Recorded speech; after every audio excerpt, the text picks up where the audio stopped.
கதையை தேர்ந்தெடுத்திருக்கீங்க? நல்ல கொஷின் இது.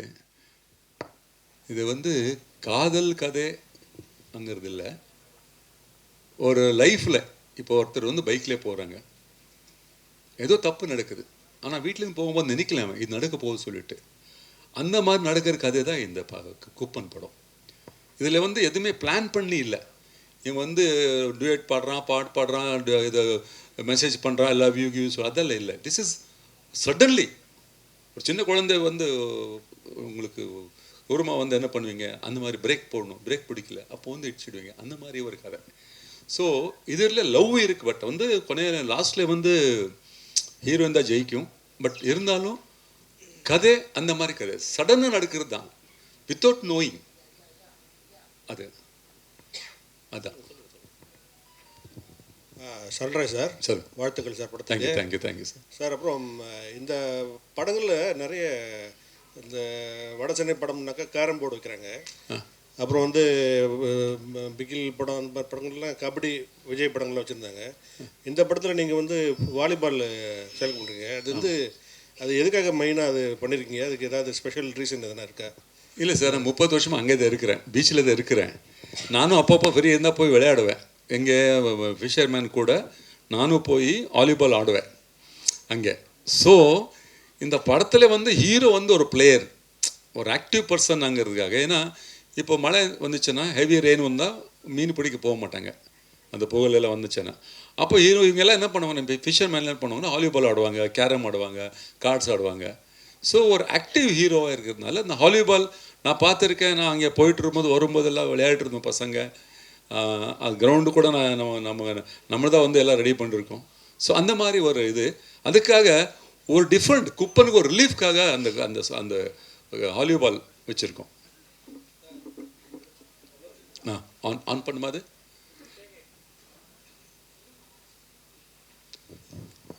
நடுக்கடலில் எதுவும் படம் எடுத்திருக்கீங்களா சார், ஃபிஷர்மேனுங்கிறதுனால? ஆமாம் சார், கடலுக்குள்ளே போயிட்டு வருவாங்க.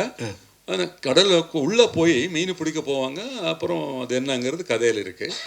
போர் இருக்குது, ஸ்டீமர் எல்லாம் இருக்குது, எல்லாமே இருக்குது, போட்டு கிட்ட எல்லாம் இருக்குது. ஹீரோ போவார், ஹீரோவே வந்து ரோயிங் பண்ணுற மாதிரி அதெல்லாம் இருக்குது. அதில் நீங்கள் என்ன கேரக்டர் சார்? நான் வரதில் வந்து என்னோடய கேரக்டர் பற்றி பேசல, சாரி, நல்லா கேட்டீங்க. அது வந்து ஒரு தாய் மாமா மாதிரி. தாய் மாமானா படத்தில் வந்து ஹீரோவும் செகண்ட் ஹீரோவும் வந்து அவங்களுக்கு வந்து அப்பா அம்மா யாருமே கிடையாது, அனாதைங்க அவங்க நான் தான் சின்ன வயசுலேருந்து படுக்க வச்சு நல்லா படிக்க வச்சு அவங்களுக்கு எல்லாம் நான் தான் வசதி, நான் தான் அவங்களுக்கு மாமா மாமான்னு கூப்பிடுவாங்க. அந்த கேரக்டருக்காக நிறைய 2-3 ஹீரோ கிட்ட போய் கேட்டேன், ஒரு சீனியர் ஹீரோ கிட்ட. No paisa, no money, no shooting. Sir நீங்கள் ஆக்ஷன் காட்சி வந்து பையனுக்கு சொல்லிக் கொடுக்குது ஓகே, டான்ஸு மற்ற எமோஷனல்லாம் சொல்லிக் கொடுக்குது ஓகே, அந்த லவ் சீன்லாம் எப்படி அவருக்கு சொல்லிக் கொடுத்தீங்க? அவர் எப்படி கூச்சப்படாமல் நடித்தாரா? அந்த இதெல்லாம் எப்படி இருந்தது அப்பா? இல்லை சார், அதெல்லாம் ஒன்றும் இல்லை. என்னாச்சுன்னா, நானும் சுரேஷும் வந்துட்டு ஒரு நாள் முன்னால் பேசிட்டு இருந்தோம். சார் பையன் அவங்க முன்னால் நடிப்பானான்னு சொல்லிட்டு சுரேஷ் டவுட்டு. அதுக்கப்புறம் இதுக்கு முன்னால் வந்து நாளைக்கு காலையில் ஷூட்டிங்கு, இன்றைக்கி நைட்டு நான் வந்து சார் 2 பேக் போட்டுருக்கேன். பையன் வந்தான், இவன் பைலட் வந்து அப்படியே என்னை பார்த்தான். என்னடா அப்படி பார்க்குறேன் கேட்டேன். அப்போ அவனுக்கு டைரக்ஷன் தெரியுமா கேட்டான். பொட்டா பாருங்க, எனக்கு 2 பேக் இறங்கி போச்சு. என்னடா இப்படி கேட்குறான் அவன். உடனே சுரேஷ் போகணுன்னா இப்படி கேட்குறான் பையன் சொல்லிவிட்டு. ஸோ அடுத்த நாள் காலையில் ஷூட்டிங் சார். ஃபஸ்ட் இருக்க டைலாக், பெரிய டைலாக். நான் சொன்னேன், குரு செல்வா யாருமே எது பட்டு சொல்லாதுங்க, சுரேஷ் சும்மா இருங்க, அவன் என்ன பண்ணுறான் பார்க்கலாம். டைலாகை கொடுத்தாரு சுரேஷ், எல்லாம் பேசினார். நான் வந்து கேமராமேனால் போய் நானும் ஜனா நின்றுட்டு இருந்தோம், பேசினார். நான் சொன்ன இது வந்துச்சு. அப்புறம் நான் பார்த்தேன், இதில் ரஜினி சார் ஸ்டைல் பண்ணல, இல்லை கமல் சார் மாதிரி நடிக்கலை, இல்லை வேறு யார் மாதிரியும் வந்து நடிக்கலை. He's got his own. ஒரு புதுசாக இருக்குது, நல்லா இருக்குது, டைலாகும் நல்லா பேசுகிறான். இங்கே தான் பிறந்தவன், இங்கே தான் அப்போ தமிழ் படித்தவன். ஸோ நான் அப்படியே விட்டுட்டேன். நான் சொல்லிட்டேன் யாருமே எதுவும் சொல்லாதுங்க. அடுத்து ஆதி கூட்டு வந்தோம், தெலுங்கு பையன், தமிழ் நல்லா இது பண்ணிவிட்டு அவன் பேசுகிறான், அவன் நல்லா பண்ணுறான். அடுத்து நம்ம ஹீரோயின் சுஸ்மிதா, அதுவும் அப்புறம் ஹைட் கார்த்தி, எல்லாருமே வந்து அந்த கேரக்டருக்குள்ளே போயிட்டாங்க சார். அது சொல்லி கொடுத்தது நான் தான் அந்த கேரக்டர். ஆனால் ஒன்று மட்டும், வீட்டில் 10 நாய் இருக்கும், அது யாருக்கும் பயப்படாது, ஓனர் மட்டும் பயப்படும். அந்த மாதிரி நான் ஓனர் ஆகிட்டேன். யாரும் வந்து கண் இப்படி விட்டா போதும், எல்லாம் வந்து கரெக்டாக டயலாக் சொல்லுவாங்க, நோ ஒன் மோர். அந்த மாதிரியெல்லாம் ஏன்னா ஒரு ட்ரைனிங் தான் ஜஸ்ட் ஃபார் இது. பட் அவன் நல்ல பண்ணால் நான் கிளாப்ஸ் எடுப்பேன், சாக்லேட் வாங்கி கொடுப்பேன், அதெல்லாம் பண்ணுவேன். நல்ல பண்ணல கொஞ்சம் ஒரு மாதிரி இருக்கும், நம்ம குப்பத்து லாங்குவேஜில் சொல்லுவேன், அப்படி இப்படி சொல்லிட்டு. ஸோ அந்த மாதிரி இந்த படத்தை முடிச்சு நல்லா பண்ணிருக்காங்க எல்லாமே. சார், நீங்கள் சொன்னீங்க செலிபிரிட்டி பற்றி கூடும்போது கொஞ்சம் வருத்தப்பட்டீங்க ஸ்டேஜில். சரிங்களா, நீங்கள் கூப்பிட்டா ரஜினி சாரே வருவார், சரிங்களா, ஆனால் நீங்கள் கூப்பிடல. நீங்களே ஒரு செலிபிரிட்டி தான் சார், ஏன் சார் கவலைப்படுறீங்க? Thank you sir, thank you so much. இல்லை, ரஜினி சார் வந்து எனக்கு ஒரு அண்ணனு மாதிரி. அது வந்து அவர் கூட நிறைய படம் நான் நடிச்சிருக்கேன், இல்லைன்னு சொல்ல. இப்போ கூட நான் கூப்பிட்டா தனியாக உட்காந்துருப்பார் அவர் வீட்டில். நான் போனால் தனியாக என் கூட பேசுவார், யாரும் இருக்க மாட்டாங்க. என்னடா மோர் சாப்பிட்றியா, டீ சாப்பிட்றியா, காஃபி சாப்பிட்ற சொல்லுவார். என்ன சொல்லு, 2 மினிட்ஸ் தான், அவ்வளோதான். நான் அவர் டிஸ்டர்ப் பண்ணுறது இல்லை. ஏன்னா அது வந்து ஏன்னா அவருக்குன்னு ஒரு வேலை இருக்கும் சார். நான் யாருக்கும் டிஸ்டர்ப் பண்ணுறதில்ல. Rajini sir I got a very high respect for him. Rajini sir பற்றி ஒரு சின்ன விஷயம் சொல்லணும், அதை வந்து நான் மறந்துட்டேன், சொல்லணும். ரஜினி சார் நீங்கள் நினச்சாலே ஒரு பாசிட்டிவ்னஸ் இருக்கும். ரஜினி சார்கிட்ட ஒரு பாசிட்டிவ்னஸ் எப்படி இருக்கும்னா, அங்கே போனீங்கன்னா ஏதோ ஒரு மனசில் எதோ தப்பாக வச்சுட்டு போனீங்கன்னா நீங்கள் போக முடியாது, அங்கே உள்ளே போக முடியாது. ரஜினி சார் மட்டும் இல்லை, அவங்க ஃபேமிலி, அந்த பசங்க யார்கிட்ட போய் நீங்கள் தப்பாக வந்து போனீங்கன்னா உள்ளே போக முடியாது. அது ஒரு கோயில் மாதிரி. ஸோ அதுதான் நான் வந்து எல்லோரும் சொல்ல வரேன். அங்கே யாராவது சப்போஸ் அங்கே தப்பு பண்ணியிருந்தாங்கன்னா தானாக அவங்களே வெளியே வந்துடுவாங்க. ரஜினி சார் கிட்ட போய் யாராவது சொன்னாங்க இந்த மாதிரி தப்புன்றிருக்க என்ன பண்ணலாம் அப்படி சொல்லுவார். கடவுள் இருக்கார், அதான் அவர், அவ்வளோதான். அது ஒரு கோயில். ரஜினி சார் வீடு வந்து ஒரு கோயில் மாதிரி, அவ்வளோதான். Thank you sir. இந்த படம் ஸ்டார்ட் பண்ணும்போது நீங்கள் சொன்னீங்க உங்கள் நண்பர் வந்து மீனவர்கள் படுற கஷ்டத்தை தான் படமாக்கணும்னு சொன்னாங்கன்னு சொன்னீங்க. முக்கியமாக தமிழக மீனவர்கள் ஃபேஸ் பண்ணுற ஒரு விஷயம் என்னன்னா இலங்கை பிரச்சனை இல்லையா? அதை இந்த படத்தில் சொல்லியிருக்கீங்களா? ஆமாம், நான் ரொம்ப டீப்பாக போகல. ஏன்னா கதையில வந்து அது வராது. பட் இருந்தாலும் ஒரு அளவுக்கு இருக்குது, ஒரு 20-30% இருக்குது, இல்லைன்னு சொல்ல. அவர் குப்பன் வருஷம் நீ வரல, அவர் இல்லைன்னா அவர் காட்டிருப்பேன் நான் இங்கே. அவர் ஏய் வா மேலே வா, இவர் தான் Kuppan. Oh, nice. We have Kupan here, please. I'd like to call you from says. இப்படியோ வா, மேலே வா. மேலே வாங்க சார் ப்ளீஸ்.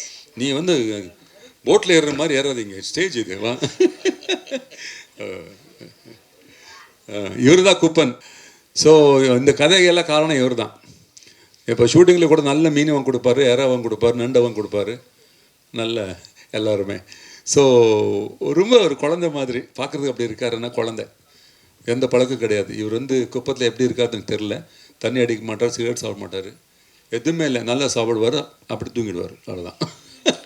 சார் இங்கே சொல்லுங்க. இப்போ எல்லா லாங்குவேஜ்லேயும் சேர்ந்து ஒரு 600 படங்கள் பண்ணிட்டீங்க. ஆமாம். உங்களுக்கு தமிழில் வந்து சொல்லும்போது வந்து ஜென்டில்மேன் தான், அதுவும் அந்த மொட்டை அடித்த காட்சி. ஆமாம் சார். அது அந்த இயக்குனரை வந்து நீங்கள் வந்து பர்சனலாக கூட நீங்கள் சொல்லியிருக்கலாம். ஆமாம். ஆனால் மேடையில் சபையில் வந்து பேசும்போது சங்கர் தூங்கிட்டாரான்னு சொல்லும்போது அந்த டைட்டிலை வச்சு இப்போ எல்லாரும் ட்ரோல் பண்ண ஆரம்பிப்பாங்க. அதை நீங்கள் யோசிக்காமல் பேசிட்டீங்களா, இல்லை வந்து வெளிப்படையாக பேசியிருக்கீங்க? ஆனால் நீங்கள் ஒரு டைரக்ஷனில் வந்துட்டதுனால நான் கேட்குறேன், ஒரு படத்தை கஷ்டப்பட்டு தான் எல்லாமே எடுக்கிறாங்க. ஆமாம். அது சங்கர் சார் படம் மாதிரி இல்லைன்னு சொல்கிறது வந்துட்டு உங்களோட பர்சனல் ஒப்பீனியன். ஆமாம். ஆனால் மேடையில் பேசும்போது இப்போ எல்லாருமே அந்த ஊடகத்தில் வந்து பதிவு பண்ணிகிட்டு இருக்கோம். ஆமாம். இப்போ சங்கர் சார் தூங்கிட்டார் போல இருக்கு அப்படின்னு சொல்லும்போது இதை வச்சு வந்து ட்ரோல் பண்ணுவாங்க இல்லையா? இல்லை சார், நான் தப்பாக சொல்ல. நான் என்ன சொல்ல வரேன்னா, சங்கர் சார் படம் இது வரைக்கும் டைரக்ஷன் பண்ண படம் எல்லாமே பாருங்கள். அட்லீஸ்ட் படம் நல்ல கூட சாங் ஹிட் இருக்கும், எதோ ஒன்று நல்லா இருக்கும். இதில் நான் எதுவுமே தேடி பார்க்குற எதுவுமே இல்லை. அதில் கமல் சார் விட்டா அது வந்தும் இல்லை. கமல் சார் அந்த கெட்டப்பு அது இதெல்லாம் போட்டாங்க. பட் நான் படத்தை நான் சொன்னேன், நான் வந்து சங்கரை சொன்ன உடனே சார் நாங்கள் படம் பார்க்கும்போது மணிரத்னம் சார் படம்னா நாங்கள் ஏதோ ஒன்று எதிர்பார்ப்போம் அந்த படத்தை பற்றி. நான் யாரும் கண்டம் பண்ணுறது சொல்ல. சங்கர் வந்து இஸ் மை லைக் அவர் பாய், நான் தப்பாக சொல்ல. ஆனால் சங்கர் இந்த படம் பண்ணும்போது ஏன் இப்படி பண்ணார் அதுதான் நான் கேட்க வரேன். ஒன்றும் இல்லை, அது வந்து 6-7 இயர்ஸ் ஆச்சு, மரியாதை இருக்குது. இஸ் மை பாய், அவர் பாய். நான் அவனை பற்றி என்ன வேணால் பேசுறதுக்கு என் தகுதி இருக்குது. ஏன்னா ஜென்டில்மேன் படம் ஷூட்டிங் பண்ணும்போது ஸ்டார்ட் பண்ணும்போது என்னோடய கேரக்டர் வந்து அவர் வந்து எங்கிட்ட வந்து சொன்னார். அவன் சரியாக கதையை சொல்ல எனக்கு. ஏய் என்னடா இப்போ தான் சரத்தை வந்து இதில் இந்த படத்தில் மொட்டை அடிச்சு நானும் மொட்டை அடிக்கணுமா கேட்டேன். இல்லை சார் அது பண்ணலாம் சொன்னார். அதுக்கப்புறம் பாலகுமார் சார் ரைட்டர், லேண்ட்லைன் ஃபோனில் நான் 2 hours பேசியிருக்கேன் அவர்கிட்ட. 2 hours பேசிட்டு அவர் சொன்ன உடனே நான் வந்து அப்போ குஞ்சுமா சார் கிட்டே ஃப்ரான்சிஸ் சொல்லிட்டு ஒரு பையன் இருந்தான், அவனுக்கு ஃபோன் பண்ணிவிட்டு சங்கர் கூட்டுவான்னு சொன்னேன். உடனே நான் ஓகே பண்ணிட்டேன். புரியுதா உங்களுக்கு? ஸோ நான் சங்கர் வந்து அந்த படத்தில் நடிக்கிற காரணம் என்ன இருக்குது, எஸ்எஸ்சி கிட்டே இவர் வந்து அசிஸ்டன்ட் டைரக்டராக இருந்தார். யாரை தப்புன்னா அடி வாங்குறது இவர் தான். இங்கே எஸ்எஸ்சி வந்து கோவம் தான், அடிக்கிறது இவர் தான், சும்மா டப்பட்டமாக அடிப்பார். இவர் வந்து எங்கிட்ட சொல்லுவார், அப்போ எல்லாம் கேர் வாங்கிடுவோம், எல்லாம் மரத்து கீழே அங்கே உட்காந்துருப்போம். வந்து சொல்லுவார் சங்கர், என்ன தலைவர் என்ன போட்டு அடிக்கிறாங்க. நான் சொன்னேன், டேய் அடியிலடா, அது ஒரு ஆசீர்வாதம், குருநாதர் அவர், இல்லை நான் ஒரு கதை பண்ணுறேன். அவர் அங்கே எடுக்கிற சீனை வந்து ரிஃபண்டாக பண்ணி சொல்லுவார் என்கிட்ட. அப்போ நான் சொல்லியிருந்தேன் அவனுக்கு, நீ எப்போவாது நீ டைரக்ஷன் பண்ணணுன்னா நல்ல கேரக்டர் இருந்தால் என் வீட்டுக்கு வா, நான் பண்ணித்தரேன் சொல்லியிருந்தேன். ஸோ அது ஒரு இதுதான், ஒரு இதுதான் எனக்கு பாசம் தான், வேறு ஒன்றும் இல்லை. அதில் வந்து நான் அவனுக்கு கண்டம் பண்ணும், நான் சங்கர் வந்து அப்படி இப்படி சொன்னால் கூட ஒன்றும் ஆகாது. இமாலய தான் இல்லை சார் சொல்கிறது அவங்களுக்கு. பட் என்னோட பையன், ஏன்னா நான் ஃபீல் பண்ணேன். இப்போ நான் என்னோட குழந்தை, இப்போ நம்ம தேவ் வந்து அடுத்த படத்தை தேவ் வந்து ஏதோ படத்தை தப்பாக நடிக்கலான்னு நான் சொல்ல போகிறேன், ஓப்பனாக உங்ககிட்டே சொல்ல போகிறேன். என் பையன் சரி நடிக்கலன்னு சொல்ல போகிறேன். Shankar is like my son. நான் வந்து அவர் இப்போ தப்பாக சொல்ல. பட் அந்த படத்தில் நான் வந்து யாரும் நான் இப்போ 100 பேரை 10 பேர் சிரித்தாங்க. இப்போ சிரிக்கிறதுக்கு நான் சொல்லலை சார், நான் வாயில வந்து சொல்லிட்டேன். நான் எதுவுமே வந்து உள்ளே சொல்லிக்க மாட்டேன். எஸ்எஸ்சி கூட அப்படி தான், அவரும் ஓப்பனாக சொல்லுவார். உங்களுக்கு தெரியும், நல்லா என்னோட உங்களுக்கு நல்லா தெரியும். நான் சொல்லுறது நம்ம வந்து கூட இருந்தவங்க நல்லா இருக்கணும். இன்றைக்கி விஜய் பற்றி கூட சொல்ல வரேன். விஜய் வந்து இப்போ நீங்கள் வந்து ஒரு சூப்பர் ஸ்டார், பெரிய ஒரு ஹீரோ தளபதி. ஆனால் இன்னைக்கு தளபதி ஆகிறதுக்கு அவங்க அப்பா எவ்வளோ கஷ்டப்பட்டு தெரியுமா உங்களுக்கு? நான் என்னோட கண்ணாரை பார்த்துருக்கேன் சார். சொல்லுங்கள், இன்னைக்கு கஷ்டப்படுறாரு, நல்லா பண்ணுறாரு. இன்னைக்கு விஜய் அந்த லெவலுக்கு வர்றதுக்கு அவங்க அப்பா பண்ண கஷ்டம், அவங்க அப்பா ஒரு ஸ்ட்ரகிள் பண்ண இது. ஸோ நாளைக்கு வந்து என் பையன் நல்லா வந்தானா நாளைக்கு நீங்களே சொல்ல போகிறீங்க, சரண்டேஜ் பையனுக்காக இவ்வளோ கஷ்டப்பட்டார் சொல்லிட்டு. ஸோ இது வந்து சினிமா இண்டஸ்ட்ரி சார், இங்கே எல்லாம் ஒரு ஃபேமிலி மாதிரி இருக்கும். யாருப்பா தப்பாக சொல்ல நான் வந்து, புரியுதா உங்களுக்கு? சங்கர் தூங்குனாருன்னா சங்கர் அதில் எங்கேயும் எங்கேயுமே காணாமல் போயிட்டார் படத்தில். எங்கேயும் ஒரு டயலாக் கூட இல்லை சார், நல்ல டயலாக், காமெடியனில் பண்ணுவார், எல்லாமே நல்லா இருக்கும். எதுவுமே இல்லையே, நீங்களே சொல்லுங்கள் சார். எப்பவுமே வந்து தமிழ் ரசிகர் வந்து உங்களை கொண்டாடி இருக்காங்க சார். இப்போ ஏன் நீங்கள் தமிழ் படத்தில் நடிக்கிறது இல்லை? நிறைய படம் வருது கிடையாது, ஏன்னா யாரும் உங்களை அப்ரோச் பண்ணுறது இல்லையா? இல்லை சொல்லிடுங்க சார். அதுக்கப்புறம் வந்து உங்கள் டைரக்ஷன் இன்ட்ரெஸ்ட்னால வந்து நடிக்கிறது இல்லையா? இல்லை, இப்போ லேபல் சொல்லிட்டு நான் வந்து நடிச்சு கொடுத்தேன். லேபல் ஒரு இது வெப் சீரிஸ் வந்து நடித்தேன். இப்போது விஜய் ஆண்டனி கூட ஒரு ஹிட்லர் சொல்லிட்டு ஒரு படம் நடிச்சிருக்கேன். நான் பண்ணிகிட்ருக்கேன் சார். எனக்கு கதை பிடிக்கணும், வேறு ஒன்று. அது இல்லாமல் எல்லாருமே வந்து கதை சொல்கிறாங்க, எல்லாம் பண்ணுறாங்க. உங்களுக்கு தெரியும், ஒன்று இப்படி இருந்தால் ஒன்று அப்படி இருக்கும். அதனால் நாங்கள் வந்து பண்ணாமல் இருக்கிறது பெட்டர் சொல்லி சும்மா உட்காந்துருக்கோம், அவ்வளோதான். இல்லை, நான் அப்போ வந்து 2 படம் நடிச்சிட்ருக்கேன். எங்கள் லேபலும் ஹிட்லரும் டே நைட் ஒர்க் பண்ணிட்டுருக்கேன். இம்மீடியட் எனக்கு வந்து 5 days கேட்டாங்க நிர்மல் வந்து. நான் சொன்னேன், இல்லை தலைவர், நான் இல்லை டேட்டே இல்லை எங்கிட்ட, எனக்கு கமல் சார் டேட் கொடுத்துருக்கேன் சொன்னேன். இல்லைன்னு சொன்னேன். இப்போ அதுதான், வேறு ஒன்றும் இல்லை. எப்போவுமே sir always 24 hours I'm ready. இல்லை, ரஜினி சார் கூட, கமல் சார் கூட, சங்கர் எல்லாரும் கூட நான் வந்து ஒர்க் பண்ணுறதுக்கு எனக்கு ஒன்றும் இல்லை சார். நாங்கள் ரொம்ப சொல்கிறது என்ன சொல்கிறதுன்னா, உங்களுக்கு ரொம்ப பிடிச்சவங்ககிட்ட நீங்கள் போய் அந்த 2 வார்த்தை பேசுகிறதுக்கு ரொம்ப ஆசைப்படுவீங்களே, அதுதான் என்னோட இது, வேறு எதுவும் இல்லை.